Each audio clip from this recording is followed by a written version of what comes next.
উদ্বোধনে একবার নিচে খুব হট্টগোল হচ্ছে, তাতে গোলাপ মা শ্রীমাকে অনুযোগ করলেন, তোমার ছেলেদের উপর কোনো শাসন নেই। পরমহংস মশাই ছেলেদের কেমন শাসনে রাখতেন, কারুর এক চুল এদিক ওদিক হবার জো ছিল না। মা বললেন, কি জানি মা, আমি কারুর কিছু খারাপই দেখতে পাইনে, তা শাসন করব কি? আমি যে মা, আমি শাসন করব কি করে? আমি ঝেড়ে ঝুড়ে পরিষ্কার করে দিই। এরা ঠাকুরের ছেলে, শাসন করব বললেই হলো? তিনি কেমন সব ঠিক করে নেন, তাঁর আপন ভোলা ভালোবাসায় সব সোজা হয়ে যায়। আমাদের প্রেমের ঠাকুর, তাতে কোনো কঠোর রূঢ় ভাব নেই। যখন লোকে বলে, আচ্ছা এর ফল ভগবান দেবেন, আমি কিন্তু ঠাকুরের কাছে প্রার্থনা করি, ঠাকুর নির্বোধ সুবোধ সকলেরই মঙ্গল করো।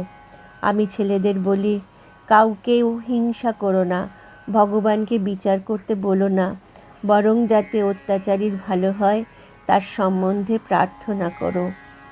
ভগবানের বিচার নিক্তি ধরা, এক চুল এদিক ওদিক হবার জো নেই, কিন্তু তাঁর দয়ারও আবার শেষ নেই। ভগবান বা ভগবতী যখন মানবদেহে অবতীর্ণ হন, তখন তারা তাদের দেবভাবকে যথাসম্ভব লুকিয়ে রাখেন, কারণ দেবভাব বেশি প্রকাশিত হলে মানুষ হয়তো তাদের সমীহ করবে, কিন্তু আপনার করে নেবে না, আর তাহলে যে জগৎ কল্যাণের জন্য তাদের আগমন তা ব্যাহত হবে। শ্রী শ্রী মাও তাঁর দেবীত্বকে যথাসম্ভব লুকিয়ে রাখতেন, তবুও অজ্ঞাতসারেই কখনো কখনো তাঁর স্বরূপ প্রকাশ পেয়েছে, কখনো বা ভক্তের মনোবাঞ্ছা পূরণ করার জন্য নিজেই দেবী রূপে প্রকাশিত হয়েছেন। শ্রী রামকৃষ্ণের ভাইপো শিবুদাদা ছিলেন মায়ের অনুগত। ঠাকুরের দেহত্যাগের পর একবার মা কামারপুকুর থেকে জয়রামবাটি আসছিলেন, সঙ্গে শিবুদাদা। জয়রামবাটির প্রায় কাছে মাঠের মধ্যে এসে শিবুদাদার হঠাৎ কি মনে হওয়ায় তিনি দাঁড়িয়ে পড়লেন। মা বললেন, ও কী রে শিবু, এগিয়ে আয়। শিবুদাদা বললেন, একটি কথা বলতে পারো? তাহলে আসতে পারি। মা বললেন, কি কথা? শিবুদাদা বললেন, তুমি কে, বলতে পারো? মা বললেন, আমি কে? আমি তোর খুড়ি। শিবুদাদা বললেন, তবে যাও, এই তো বাড়ির কাছে এসেছ, আমি আর যাব না। এদিকে বেলা শেষ হয়ে এসেছে। মা উদ্বিগ্ন হয়ে বললেন, দেখো দেখি, আমি আবার কে রে? আমি মানুষ, তোর খুড়ি। শিবুদাদা জেদ ভরে উত্তর দিলেন, বেশ তো, তুমি যাও না। শিবুদাদাকে না যেতে দেখে অবশেষে মা বললেন, লোকে বলে কালী।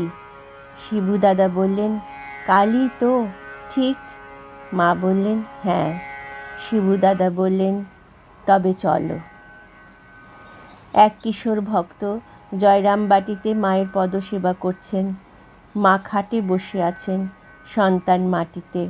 মায়ের পা দুটি দেখতে দেখতে তার একবার মনে হলো, এই রকম শিরা বের করা, চামড়া কুঁচকে যাওয়া পা, আর ইনি কিনা জগৎজননী আদ্যাশক্তি। এই ভাবতে ভাবতেই তিনি দেখেন, তার হাতের মধ্যে সেই বৃদ্ধার পা আর নেই, তার জায়গায় একজোড়া সুডোল গৌরবর্ণ নানা কারুকার্যমণ্ডিত পা।